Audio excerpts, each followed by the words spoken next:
सम्मानित मित्रों, अस्सलामुअलैकुम। मैं मोहम्मद तानीम हुसैन हूं। मेरा घर राजशाही में।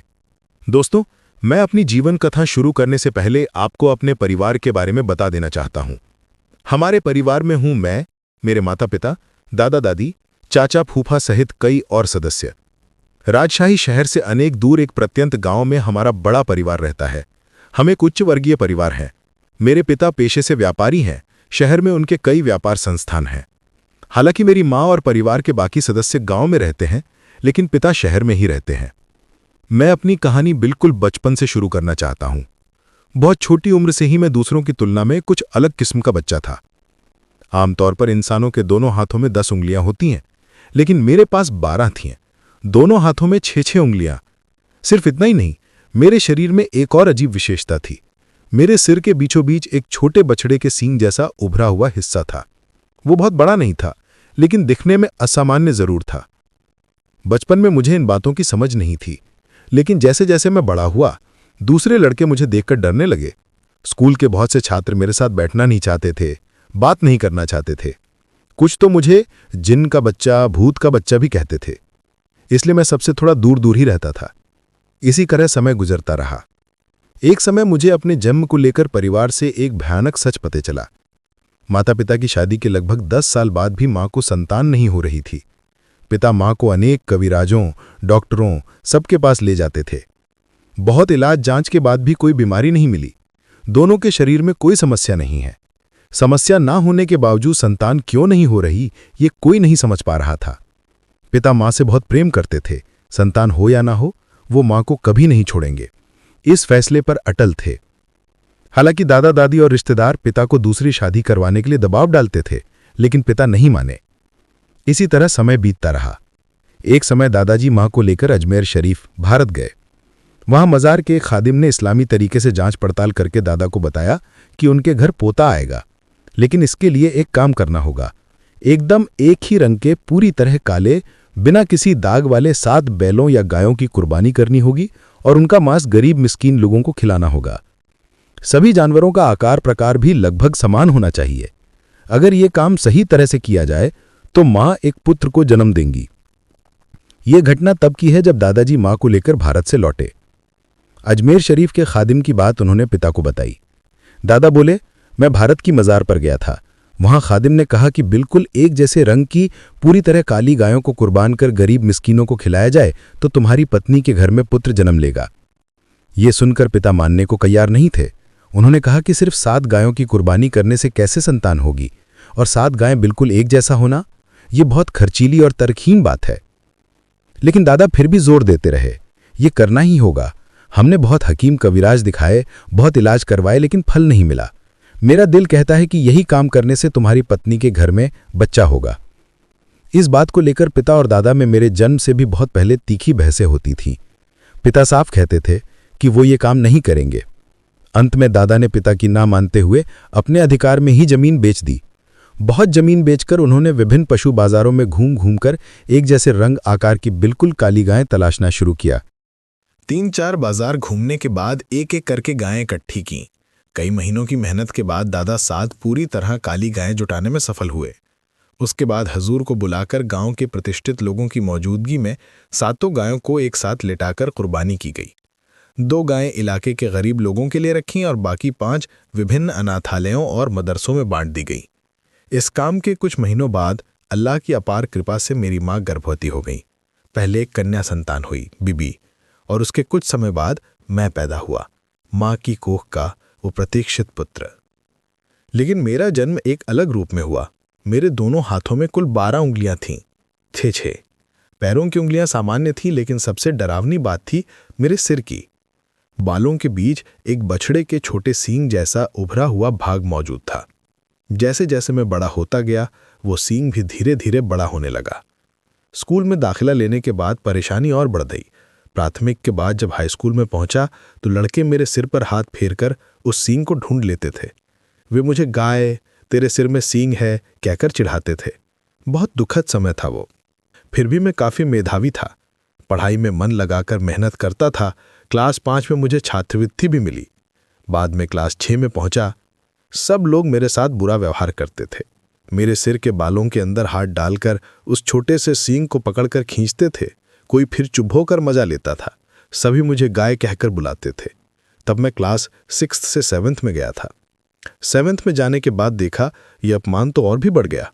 छात्र छात्राएं तो अपमान करते ही थे, यहाँ तक कि शिक्षक भी तरह तरह की बातें कहकर मुझे शर्मिंदा करते थे। कोई कहता तेरे सिर में सींग है, जरा दिखा तो। इस तरह मुझे लगातार नीचा दिखाया जाता था। एक समय ऐसा आया कि मैं ये सब अपमान और सहन नहीं कर पा रहा था। मन टूट गया, इसलिए मैंने स्कूल जाना छोड़ दिया। घर लौटकर बस रोता ही रहता। माँ पूछती रोता क्यों है? अल्लाह ने जैसे तुझे बनाया है तो वैसा ही रह। सच कहूँ तो मैं दिखने में बहुत अच्छा था, गोरा रंग, सुंदर चेहरा, लेकिन सिर की उस समस्या की वजह से किसी का सामना करने का मन नहीं करता था। स्कूल जाते ही सब हंसते, मैदान में खेलने जाओ तो भी उपहास, कहीं शांति नहीं थी। सब लोग मुझे गाय का बच्चा या गाय कहकर बुलाने लगे थे। समय बीतते बीतते मैंने माँ से कह दिया, माँ अब मैं पढ़ाई नहीं करूँगा, जो भी कहो मैं स्कूल नहीं जाऊँगा। तब माँ ने मुझे बहुत समझाया और ननिहाल भेज दिया। बोली वहाँ जाकर पढ़ाई कर। ननिहाल जाकर मैंने बाल बहुत लंबे रखे ताकि सिर का वो सींग किसी को ना दिखे। बाल लंबे होने से वो दिखाई नहीं देता था। उसके बाद मुझे ननिहाल के स्कूल में क्लास 7th में दाखिला कराया गया। वहाँ जाकर सब कुछ लगभग शांत हो गया। इस बात को लेकर कोई कुछ नहीं कहता था। वहाँ से मैं 7 से 8th में पहुँचा। 8th में आने के बाद माँ मुझे फिर घर ले जाना चाहती थी, क्योंकि मेरा कोई भाई बहन नहीं था। दादा दादी भी मेरे बिना रह नहीं पाती थीं। वो रोते हुए कहते थे उसे ले आओ, वो नहीं होता तो अच्छा नहीं लगता। लेकिन मैंने साफ कह दिया, मैं घर गया तो पढ़ाई नहीं करूँगा, तुम लोग मुझे स्कूल नहीं भेज पाओगे। इसी बात को लेकर अक्सर माँ से झगड़ा भी करता था। आखिर में मेरे मामा, ननू और दादा सभी ने बात करके सबको शांत किया। फिर मैं ननिहाल में ही पढ़ाई करता रहा। उसके बाद मैं क्लास 9 में प्रमोट हुआ। 9 में पहुंचने पर हमारी क्लास में जो लड़की पढ़ती थी उसका नाम था लुबना। वो मुझे बहुत पसंद थी, लेकिन मैं रिश्ते की बात कहने की हिम्मत नहीं करता था। डर लगता था कहीं वो कभी मेरे सिर पर हाथ रख दे या उस सींग को देख न ले। स्कूल में क्योंकि मैं लंबे बाल रखता था, इस वजह से कई शिक्षक मुझे मारते थे। कहते बाल क्यों रखता है, इससे चेहरा खराब हो जाता है, गर्दन कमजोर हो जाती है, शरीर का विटामिन कैल्शियम बाल खींच लेते हैं, ऐसी ऐसी बातें सुनाते थे। सब चाहते थे कि मैं बाल छोटे करूं, लेकिन मैं कहता मैं बाल नहीं कटवाऊंगा, जैसे हैं वैसे ही रहेंगे, क्योंकि बाल छोटे करते ही सिर का वो सींग दिख जाता। इसी वजह से मैं कभी बाल नहीं कटवाता था। खैर, इसी तरह समय बीतता गया। अल्हम्दुलिल्लाह समय के साथ मैं एसएससी परीक्षा में शामिल हुआ। परीक्षा के बाद हम सबका रिजल्ट अच्छा आया, लेकिन जिसे मैं पसंद करता था वही लुबना 2 विषय में फेल हो गई। लुबना दिखने में बेहद खूबसूरत थी, लेकिन पढ़ाई में उसका मन नहीं लगता था। फेल होने के बाद उसने पढ़ाई छोड़ दी। मैं फिर ननिहाल के पास एक ग्रामीण कॉलेज में दाखिल हुआ। कॉलेज में जाने के बाद लुबना से मुलाकात नहीं होती थी। उसे बहुत मिस करता था, बहुत दुख होता था। एक दिन मन हुआ लुबना के इलाके में जाकर खेल कूद कर लूं ताकि शायद वो दिख जाए, इसलिए मैं मैदान में चला गया। वहां के बच्चों से कहा जाकर उसे बोलो तुम्हारा दोस्त तानेम आया है। जब उन्होंने खबर दी तो शाम को लुबना मैदान में आ गए। मैंने उससे कहा तुम्हें बहुत मिस करता हूं, बहुत बुरा लगता है।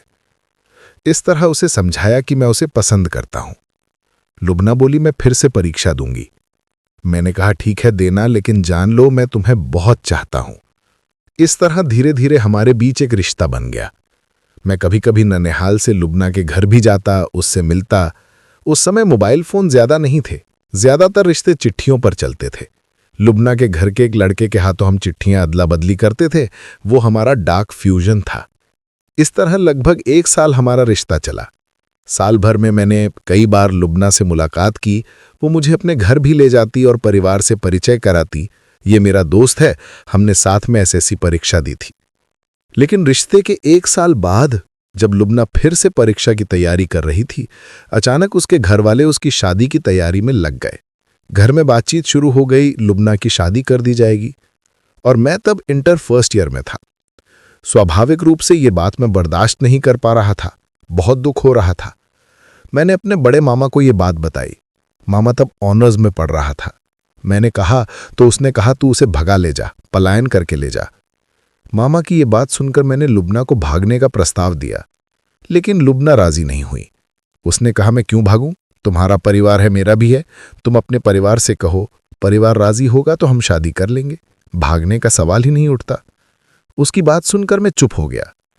पढ़ाई में मन नहीं लग रहा था, घर में बैठकर बस रोता रहता था।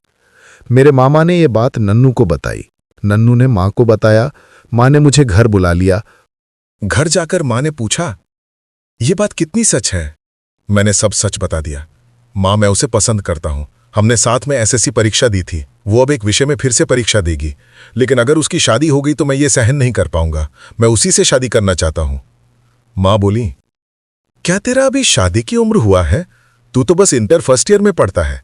इंटरमीडिएट खत्म कर, फिर यूनिवर्सिटी जीवन पूरा होने के बाद शादी, विवाह, नौकरी चाकरी सब होगा।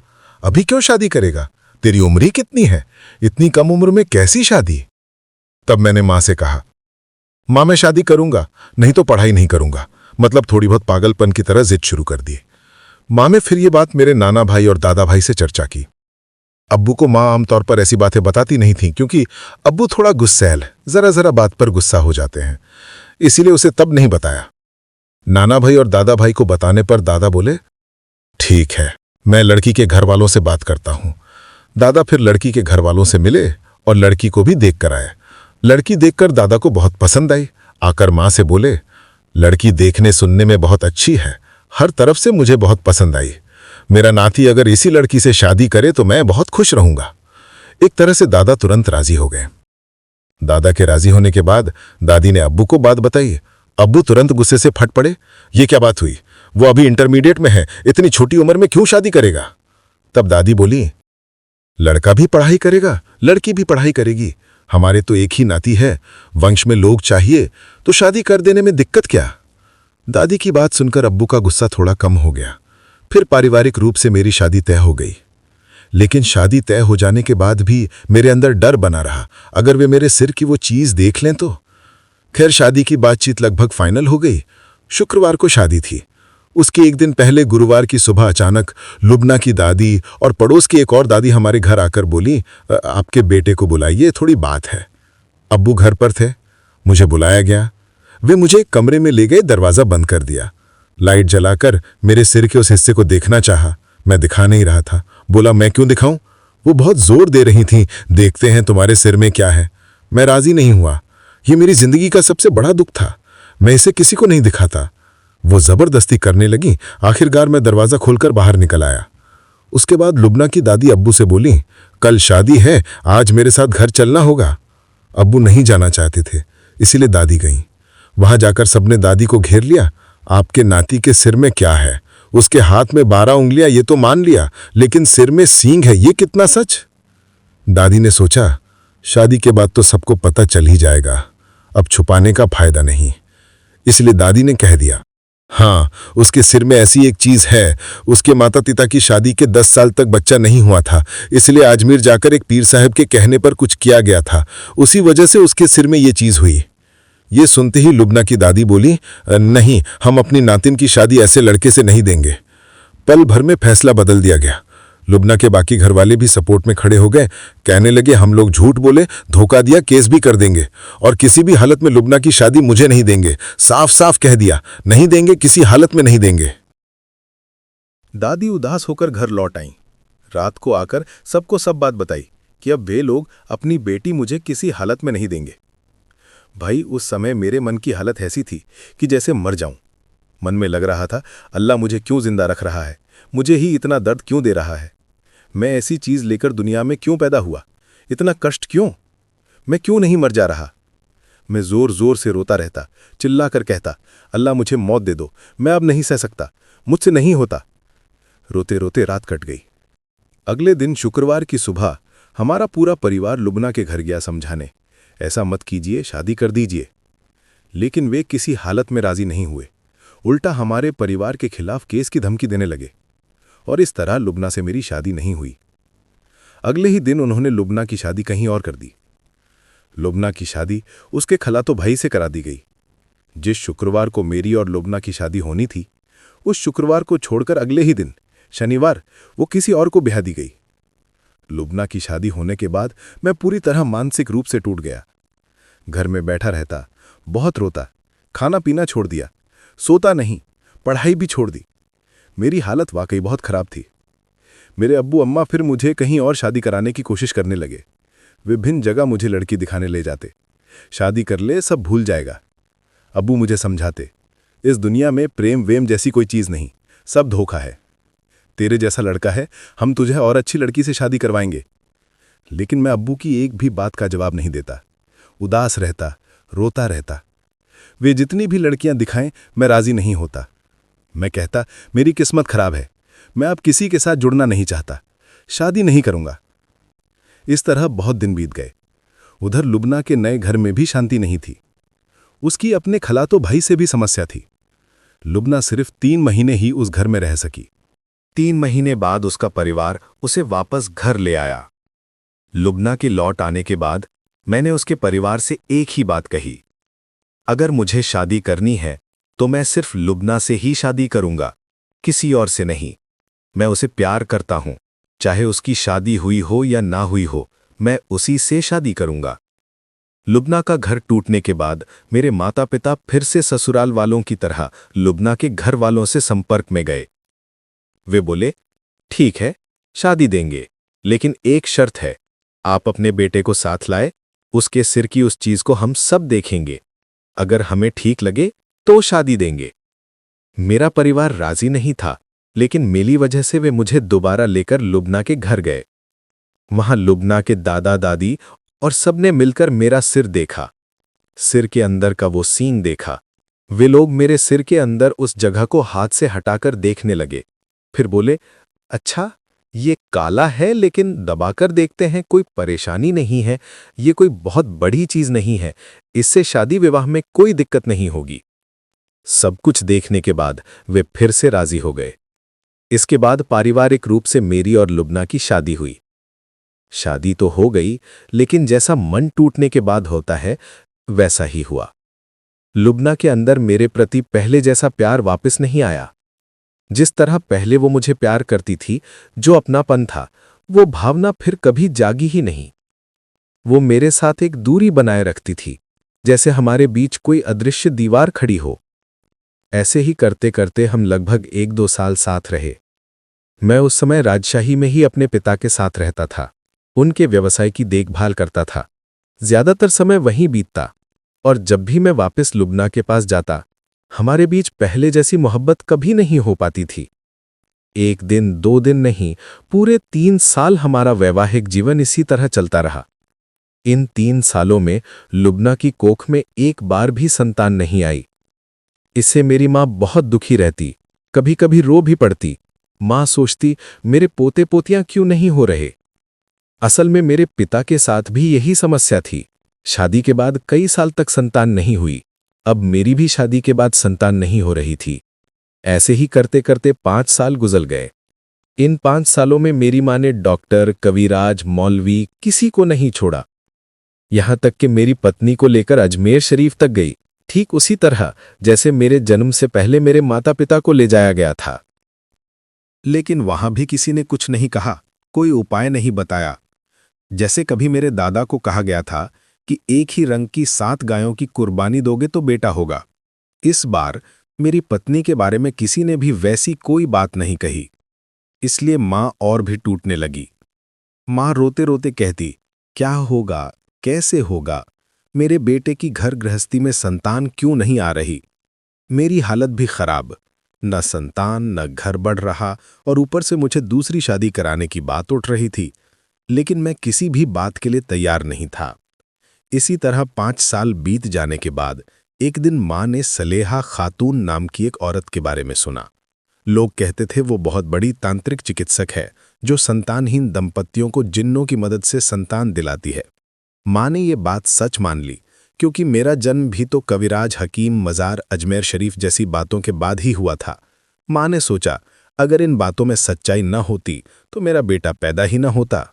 इसलिए माँ सलेहा खातून के पास गई, उसे सारी बातें बताईं।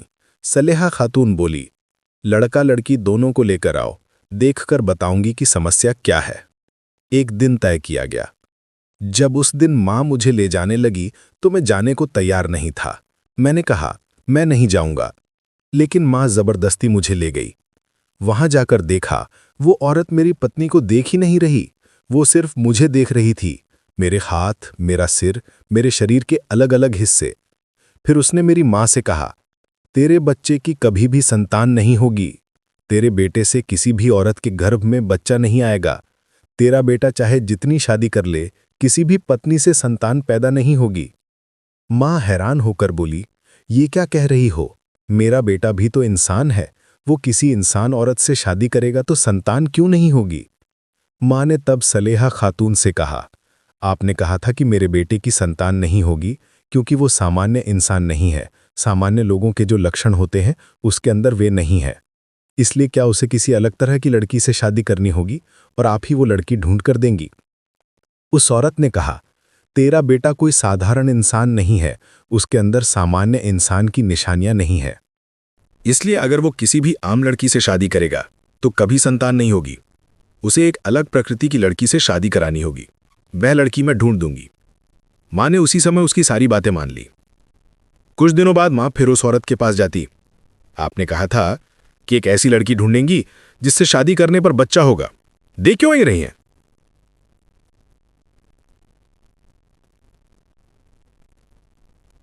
औरत बस कहती, ढूंढ रही हूं, ढूंढ रही हूं। ऐसे ही कई महीने निकल गए। उधर गांव शहर के लोग आकर मां को समझाते, दूसरी शादी करा दो, शायद तुम्हारी बहू के अंदर ही समस्या है। मां तो संतान की चाह में पागल होने लगी थी। संतान की चिंता में उसका खाना पीना सोना सब बंद हो गया था। उसे कोई समझा नहीं पाता, वह किसी की बात सुनती ही नहीं थी, अपने मन से सोचती, अपने मन से रोती रहती।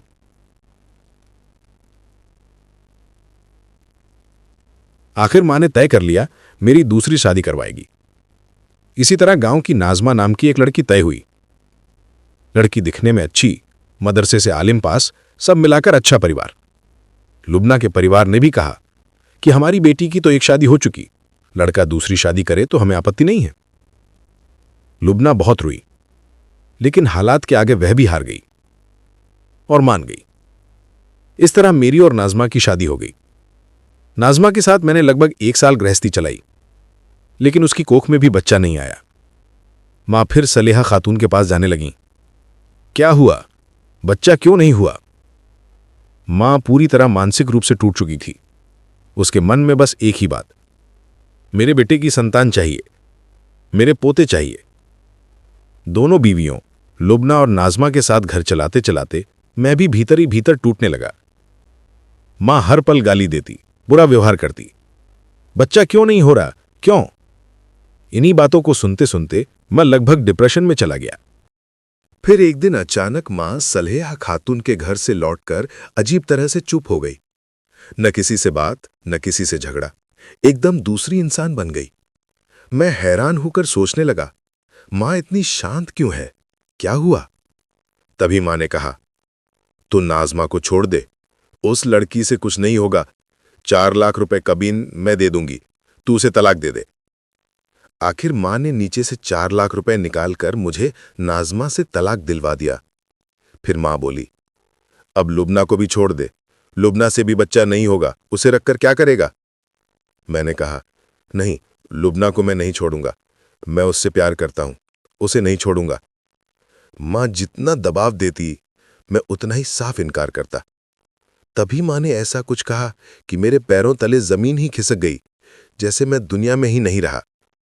मां बोली, सलेहा खातून, उसी औरत को तू शादी करेगा। उस औरत की उम्र तब 50 से भी ऊपर। क्या खिलाया क्या किया ये तो अल्लाह ही जानता है, लेकिन मां उस समय पागलों की तरह कह रही थी, सलेहा खातून से ही तू शादी करेगा। मां ने कहा, सालिया खातून से शादी करोगे तो तुम्हारा बच्चा होगा। मैं हैरान होकर बोला, अम्मी आप कैसी बात कर रही हैं? उस औरत की उम्र तो 50 के करीब, वो आपसे भी बड़ी है। आपसे भी बड़ी एक औरत से मैं शादी करूं, ये कैसी बात है अम्मी? मां जोर देकर बोली, नहीं, तुम्हें उसी औरत से शादी करनी होगी। मैं बोला, नहीं मां, ये हो ही नहीं सकता, और वो औरत मुझसे शादी करेगी ही क्यों? मां ने कहा, शादी करके जरूरत पड़े तो छोड़ देना, कोई दिक्कत नहीं, लेकिन तुम्हारा एक बच्चा हो जाए तो तुम्हारा वंश बच जाएगा। मेरे तो और कोई बच्चे नहीं हैं, इसलिए मुझे एक वंश चाहिए। ये कहकर माँ सालेहा खातून से मेरी शादी करवाने के लिए जोर लगाने लगी। मैं बोला, मैं उस औरत से शादी नहीं करूंगा, किसी भी हालत में नहीं। आप चाहे जितनी कोशिश करें, मैं शादी नहीं करूंगा। ये बात मैंने लुबना को बताई। लुबना बहुत रोने लगी। वो बोली, नाज़मा को शादी कराई, ठीक है, बच्चा नहीं हुआ इसलिए तलाक दे दिया, अब फिर मेरी माँ की उम्र की एक औरत से शादी कराएंगे, ये कैसी बात है। इस बात को लेकर मेरी माँ और लुबना के बीच बहुत झगड़ा शुरू हुआ। एक समय मेरी माँ लुबना पर गुस्सा होकर हाथ भी उठा बैठी। भांदी की बच्ची, तू मेरे घर से निकल जा, मुझे तेरी जरूरत नहीं। माँ लुबना के साथ बहुत बुरा व्यवहार करने लगी। आखिरकार लुबना घर छोड़कर चली गई। घर से निकलने के बाद उसने थाने में मेरी माँ के खिलाफ केस कर दिया। उस केस के चलते आखिरकार मेरे पिता बहुत मुश्किल से लुबना और मेरे बीच तलाक करवा पाए। काबिन की रकम देकर रिश्ता खत्म कर दिया गया। लुबना के साथ मेरा पूरा रिश्ता खत्म हो गया। इसके बाद मेरी माँ मुझे लगभग रोज ही उस सालेहा खातून के पास ले जाने लगी। 1 दिन, 2 दिन, 3 दिन नियमित ले जा रही है। वहां पानी फूंक कर पिलाया जा रहा है, तावीज दे रही है, क्या कर रही है अल्लाह ही जानता है। ऐसे करते करते मुझ पर अजीब असर होने लगा। मैं अजीब सा हो गया, लगने लगा जैसे मेरी समझ काम नहीं कर रही। एक हल्के से मानसिक रूप से कमजोर इंसान की तरह हो गया। इसी हालत में एक दिन माँ ने अचानक फैसला किया, सालेहा खातून से ही तुम्हारी शादी करवाऊंगी। गांव के लोग कहने लगे, तो पागल हो गई है, तेरे दिमाग में दिक्कत है, डॉक्टर को दिखा, इस जवान लड़के की शादी इतनी बूढ़ी औरत से करवाएगी।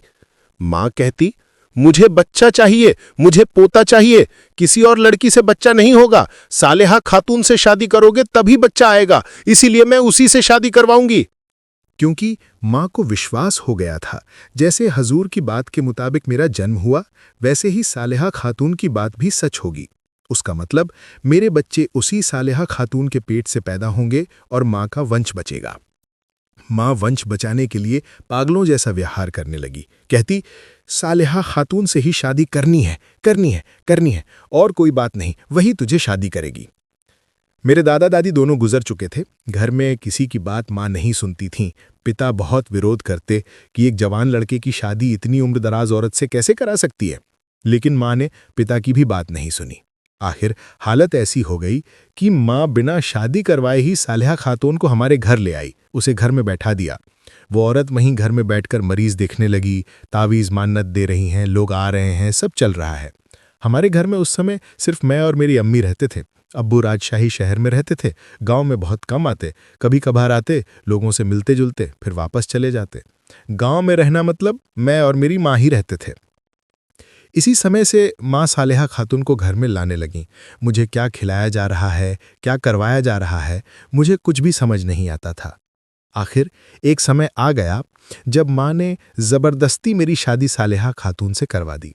मैंने उससे शादी तो कर ली, लेकिन दिल से उसे कभी पत्नी के रूप में स्वीकार नहीं कर पाया। हर रात जब उसके साथ सोने जाता, अल्लाह गवाह है, कोई विश्वास करे या ना करे, मैं अचानक ऐसा हो जाता जैसे मेरे अंदर कोई मानसिक ताकत ही न बची हो। लगता जैसे पूरी तरह बेहोश हूं, कुछ समझ नहीं आता, कुछ महसूस नहीं होता, एकदम संवेदनहीन अवस्था। इसी हालत में मेरा सालेहा के साथ शारीरिक संबंध होता, एक इतने बूढ़ी औरत के साथ। मैं कभी उसके लिए तैयार ही नहीं था। उसे प्यार तो बहुत दूर की बात थी। 1 साल भी पूरा नहीं हुआ, अचानक सालेहा खातून प्रेग्नेंट हो गई। उसके गर्भ में बच्चा आ गया। ये खबर पूरे इलाके में चर्चा का तूफान ले आई। इतनी उम्र दराज औरत से शादी की, अब उससे बच्चा भी होगा। गांव में सब कानाफूसी करते थे। आखिरकार सालेहा के घर एक बेटा पैदा हुआ। मेरी माँ ने उसका नाम रखा तशरीफ हुसैन। लेकिन बच्चा होने के बाद भी मैं सालेहा के कमरे में नहीं जाता था, उससे बात भी नहीं करता था। माँ और सालेहा एक ही कमरे में रहते थे, मैं उस कमरे से दूर दूर रहता। तशरीफ पैदा होने के बाद धीरे धीरे मेरी मानसिक स्थिति थोड़ी बेहतर होने लगी, क्योंकि सालेहा के घर आने के बाद से ही मैं मानसिक रूप से टूट गया था, गहरे डिप्रेशन में था, जैसे सारी मानसिक शक्ति खत्म हो चुकी हो। लेकिन बच्चा होने के बाद मैं थोड़ा थोड़ा करके संभलने लगा। फिर मैंने गांव छोड़ दिया और राजशाही जाकर अब्बू के साथ व्यापार शुरू कर दिया। घर में रहना लगभग बंद हो गया। हर 15-20 दिन में आता और उसी दिन लौट जाता। रात में कभी नहीं रुकता। माँ बहुत कोशिश करती, घर में रहो, तुम्हारी बीवी है, उसके साथ रहो। लेकिन जब मैंने सालेहा को पत्नी ही नहीं माना, तो माँ चाहे जितना जोर लगाए, मुझे घर में रोक नहीं पाती। ऐसे ही समय गुजरता गया। फिर एक दिन मैंने गौर किया, सालेहा खातून को मेरी कोई परवाह ही नहीं। मैं घर आता हूँ या नहीं, उसे कोई फर्क नहीं पड़ता। वो अपने हिसाब से कभी राजी करती, मरीज देखती, पैसे लेती, पूरा का पूरा एक धंधे जैसा चला रही थी। उधर मेरा बेटा तशरीफ भी बड़ा होने लगा। जब उसकी उम्र लगभग 7-8 साल हुई, तब सालिहा खातून तशरीफ से तरह तरह के जिन भूत वाले काम कराने लगी। जिन चढ़ाने के नाम पर उसे अलग अलग कामों में इस्तेमाल कर रही थी। ये देखकर मेरा दिल टूटने लगा। आखिर बच्चा मेरा खून था।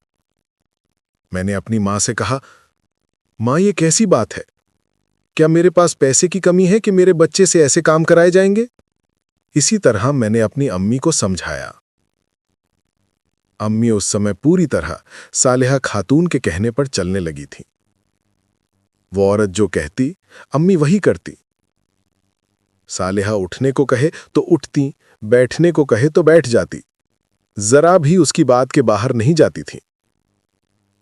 हालात इतने खराब हो गए थे कि अम्मी को किसी तरह समझाया ही नहीं जा सकता था। अम्मी दिन रात बस सालेहा खातून इसी नाम में डूबी रहती। उसका नाम लेते लेते गला सूख जाता। हम जितना भी समझाते, कोई फायदा नहीं होता। सालेहा जो कहती, अम्मी उसी को सच मानती। 1000 बार कोशिश की मैंने कि अपने बेटे तशरीफ को राजशाही ले जाऊं, अब्बू के पास रखूं, अच्छी माहौल में बड़ा करूं, लेकिन वो कभी मेरे साथ नहीं जाता। उसकी मां भी उसे देने को तैयार नहीं थी। जब भी उसे ले जाने लगता, वो रो रो के कहता, मैं नहीं जाऊंगा, मैं नहीं जाऊंगा। सब मिलाकर मैं उसे ले ही नहीं पाता था। समय इसी तरह गुजरता रहा। एक समय आ गया जब सालेहा खातून से मेरी बहुत झड़प होने लगी। मैं कहता, मेरे बेटे से तुम ये सब काम क्यों कराती हो? क्यों जिन तुकताक, क्यों ये डरावनी चीजें? झगड़ा बढ़ा तो वो मेरे बेटे को लेकर अपने मायके चली गई। वहीं चली गई जहां वो पहले रहती थी। इधर मेरी मां की हालत लगभग मानसिक रूप से अस्थिर जैसी हो गई। घर में बंद रहती, किसी की बात नहीं सुनती। पूरा परिवार जैसे टूट ही गया था।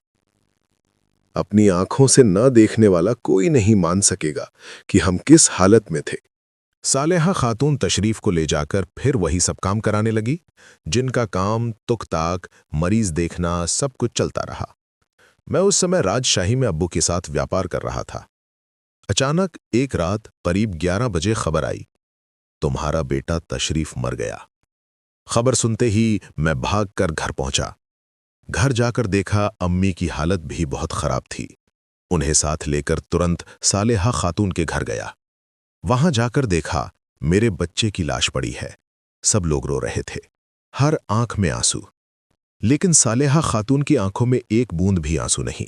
वो कह रही थी, वो मरा नहीं है, वो जिंदा है, वो फिर मेरे पास आएगा, वो मेरे खास आदमी को लाने गया है। लोग हैरान, सब बोले, तेरा खास आदमी तो सामने खड़ा है। सालेहा बोली, नहीं, तानिम से पहले मेरा एक और पति था, तशरीफ उसी पति को लेने गया है, मैंने ही उसे भेजा है। वो यहां लेटा है, लेकिन वो मरा नहीं है। सब समझ गए तशरीफ की मौत का सदमा उसके दिमाग को गंभीर रूप से प्रभावित कर चुका है। उसी रात जल्दी दफनाने की तैयारी हुई। फजर की अजान के बाद, जमात के बाद इलाके के लोग मिलकर मेरे बेटे को दफन कराए। उसे हमारे इलाके की मिट्टी में दफनाया गया। उसके बाद मैं फिर राजशाही चला आया। मां अभी भी पागलपन जैसी अवस्था में थी, मेरी कोई बात नहीं सुनती थी। मैंने मां की देखभाल के लिए एक अलग औरत रख दी थी। ये अब्बू की पूरी ध्यान अभी भी सिर्फ व्यापार में था। घर, परिवार, बच्चा, धर्म, कुछ भी उनकी परवाह में नहीं था। उधर सालेहा खातून कभी हमारे घर, कभी अपने घर, दोनों जगह मरीज देखती, तुकताक करती, इलाज करती रहती। एक दिन मेरी अम्मा के ही मुंह से सुना, एक औरत एक बच्चे को लेकर हमारे घर आई थी। उस बच्चे की उम्र भी तशरीफ जितनी ही थी। औरत कह रही थी, ये लड़का मेरी बात नहीं मानता, बहुत शरारत करता है। इसे काबू में नहीं कर पा रही हूं, क्या करूं? सालेहा खातून बोली, इसे मेरे पास छोड़ जाइए, मैं ठीक कर दूंगी। औरत बच्चा छोड़ गई। उस बच्चे का नाम क्या था हम में से कोई नहीं जानता था। फिर सालेहा ने उस अनजान बच्चे से कहा, आज से तेरा नाम तशरीफ है, मैं तुझे तशरीफ ही कहकर बुलाऊंगी। और बिल्कुल वैसे ही जिस तरह वो मेरे अपने बेटे से काम करवाती थी, जिन उतरवाना, जिन चढ़वाना, मरीज देखना, वही सब काम वो उस नए बच्चे से करवाने लगी। सालेहा खातून जिस तरह मेरे अपने बेटे से काम कराती थी, ठीक उसी तरह इस नए लड़के से भी वही काम करवाने लगी। मेरी बीवी इस मासूम बच्चे पर भी जिन चढ़ाती, फिर उससे तरह तरह का इलाज करवाती, लोगों की बीमारी, बेमालूम चीजें दिखाती। बच्चा चाहिए तो बच्चा लाऊं, ये करूं, वो करूं। इस तरह वो उस बच्चे की पूरी जिंदगी बर्बाद कर रही थी, लेकिन उसे किसी भी तरह रोका नहीं जा सकता था। मेरी बीवी को सही रास्ते पर लाने की ताकत जैसे किसी में थी ही नहीं। उधर गांव में तब मोबाइल फोन का इस्तेमाल शुरू हो गया था। लोग थोड़ा बहुत जागरूक हो रहे थे, जमाना डिजिटल हो रहा था। सब उसे कहना शुरू कर दिए, आप ये क्या कर रही हैं? ऐसे बेगुनाह बच्चे की जिंदगी क्यों बर्बाद कर रही हैं? और जिस औरत ने उस बच्चे को हमारे घर छोड़कर चली गई थी, वो फिर कभी नहीं लौटी। कहाँ गई, कौन थी, कोई नहीं जानता था। बच्चा छोड़ गई, उसके बाद कोई खबर नहीं ली। सबसे हैरान कर देने वाली बात ये थी, जब लड़का हमारे घर आया, वो बिल्कुल बोल नहीं पाता था, पूरी तरह गूंगा रहता था। कोई बात पूछे तो बस इशारों में जवाब, एक भी साफ शब्द नहीं। लेकिन जब उसे कुर्सी पर बैठाकर उस पर जिन हाजिर किया जाता, मरीज दिखाने का समय आता, अचानक बोलने लगता। कभी लड़के की आवाज तो कभी लड़की की आवाज, अलग अलग तरह की आवाजों में बात करता, लोगों से बात करता, इलाज बताता, जैसे कोई और उसके अंदर से बोल रहा हो। लेकिन काम खत्म होते ही फिर बिल्कुल गूंगा। कोई कुछ पूछे तो सिर्फ इशारों में जवाब, जरा सा भी साफ बोल नहीं पाता। मैं कई बार घर जाकर उस बच्चे को देखा था। वे उसे तशरीफ बुलाते थे। मैं उससे ज्यादा बात नहीं करता, क्योंकि मुझे उस पर कोई भरोसा ही नहीं था। उसके बारे में यकीन करने जैसा कुछ नहीं था। ऐसे ही बच्चे से काम कराते कराते काफी समय गुजर गया। एक दिन हमारे इलाके का एक आदमी राजशाही की दुकान पर आया और बोला, तानीम, तेरी माँ ने तो इलाके में सर्कस शुरू कर दिया है। ऐसे चलता रहा तो इलाके में तुम्हारा रहना मुश्किल हो जाएगा। मैं हैरान होकर बोला, मेरी माँ कौन सा सर्कस दिखा रही है? वो आदमी बोला, जिसे तू तशरीफ कहकर सुनता है, जिस लड़के को जिन चढ़ाती है। सालेहा खातून कहती है कि उसका मरा हुआ पति उसी लड़के के शरीर में हाजिर होता है। कभी पति को बुलाती है, कभी बच्चे को। लड़का कभी मम्मू बोलता है, कभी जिन हाजिर होने पर बीवी कहकर बात करता है। पूरा इलाका काना फुस्सी से भर गया था। किसी की हंसी, किसी की तंज, किसी का डर, सब मिलकर घर एकदम रणभूमि जैसा हो गया था। लोग आकर तमाशा देखते और हंसते, ये कौन सा नाटक चल रहा है यहाँ? ये सुनकर मैं और बर्दाश्त नहीं कर पाया, सीधे घर गया। घर में घुसते ही आपा खो बैठा, सालेहा खातून को मारने लगा। मैं चिल्लाकर बोला, निकल जा, आज ही निकल जा मेरे घर से। मैंने सालेहा खातून और उस लड़के दोनों को घर से निकाल दिया। फिर घर के गेट में ताला लगाकर मां को लेकर सीधे राजशाही आ गया। यहां एक कमरा किराए पर लिया। अब मैं मां के साथ यहीं रहता हूं। उसके बाद मैं कभी सालेहा खातून के पास नहीं गया, न उससे बात की। वो लड़के को लेकर अपने मायके चली गई। लेकिन कहानी यहीं खत्म नहीं हुई। दूर दूर से लोग हमारी दुकान पर आने लगे। वे कहने लगे, सालेहा खातून जो लड़के को ले गई है, उस पर भी वो अपने मरे हुए पति को हाजिर करवाती है। लड़के को सामने बिठाकर तरह तरह की बीमारियों का इलाज बताती है, और वो लड़का मरे हुए पति की आवाज में औरत को सलाह देता है। सालेहा उसी के कहे मुताबिक काम करती है। कई लोगों के मुंह से बार बार ये घटनाएं सुनते सुनते एक दिन पता चला, एक और औरत अपने छोटे बच्चे को लेकर सालेहा खातून के पास इलाज कराने आई थी। सर्दियों की सुबह बच्चे के शरीर में कुछ दिक्कत थी। उसे ठीक करने के नाम पर सालेहा ने ठंडे पानी से बच्चे को तालाब में फेंक दिया। पैर पकड़कर बच्चे को पानी में डुबोती, कुछ देर तक डुबोए रखकर फिर ऊपर उठाती, फिर दोबारा पानी से निकालकर विभिन्न तरह का जिन्न चिकित्सा करने लगती। उसी दिन बच्चे को तेज निमोनिया पकड़ लिया और रात होते होते बच्चा मर गया। बच्चे का घर भी राजशाही में ही था। उसकी बेटी का पति पुलिस में नौकरी करता था। बच्चा इस तरह मर जाने के बाद वो खुद ही सालेहा खातून के खिलाफ थाने में केस कर देता है, सीधा हत्या का मुकदमा कि बच्चे को मार दिया गया है। पुलिस ने सालेहा खातून को गिरफ्तार कर लिया। करीब 1 महीना वो थाने में रही। हमने तब उसकी कोई खबर नहीं ली। हम अपनी माँ में ही व्यस्त थे। वो उस समय बहुत बीमार थीं और हमारे साथ ही रहती थीं। एक दिन दोपहर में अचानक एक आदमी आया और खबर दी, मेरे ससुराल की तरफ तशरीफ नाम का जो लड़का था, यानी वही लड़का जिसे वो औरत हमारे घर छोड़ गई थी, वह लड़का अब भूख से मरने जैसी हालत में है। घर घर जाकर भीख मांगकर खा रहा है। आदमी बोला, लड़के को अपनी दुकान पर रख लो। मेरे अब्बा ने कहा, जो भी हो, तेरा असली बेटा तो मर गया, हमारा भी कोई संतान नहीं हुआ, लड़के को दुकान पर रख दे, बेटे की तरह ही रहेगा। मैंने कहा, वह मेरा अपना बच्चा नहीं, लेकिन रहने दो, इंसान की तरह ही रखूंगा। तभी हमने लड़के को दुकान पर रख लिया। उधर सालेहा खातून की कोई खबर ही नहीं। जेल में महीने भर रहने के बाद उसे छोड़ दिया गया। मामले की सजा माफ हो गई। लेकिन रिहा होने के बाद वो ना अपने मायके लौटी, ना हमारे घर, ना ही हमारी दुकान, कहीं भी नहीं।